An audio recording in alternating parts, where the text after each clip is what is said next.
malayo yung ano natin, di ba? Okay guys, ang ganda ng puno ng kahoy na kulay. So guys, maganda yung ano nga yung tempo natin kasi wala ka ano tao. Tayo lang kung makakapag-video tayo at saka makapag-selfie na rin. So, diba? Hintayin natin mag-bubbles.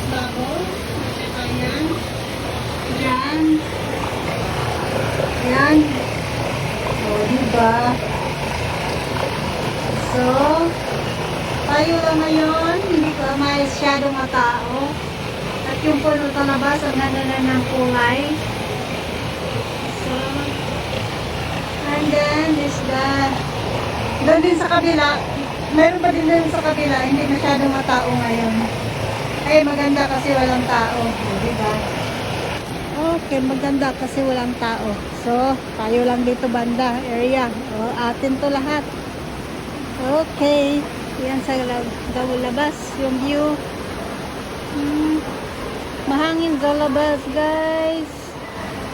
Pero dito maganda kasi walang tao ngayon. So tayo lang ang ano, diba, konti lang tao. So guys, tapos na tayo maligo, nakapag ano na tayo, shower. Ulit na rin yung buhok natin. So guys, done na tayo maligo. So uwi na tayo.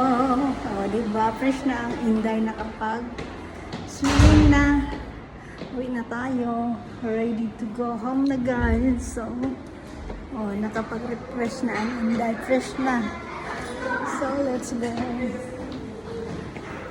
So, ayan guys. Uwi na tayo. Maaga pa. Alas 3 pa ng hapon. And then, sorry sa Dasal. Diba? Diyan tayo galing. So, meron diyang sauna. May restaurant, diba? So, let's go. May time pa tayo mag-roaming around in the city. Kasi maaga pa. Diba? So, maaga pa na. Uwi si Inday na mayroon pa tayo mag-shopping. So, ang ganda ng weather ngayong afternoon. Kasi kaninang umaga, medyo pangit ang weather, pero nung afternoon biglang gumanda. So, let's go and roaming around.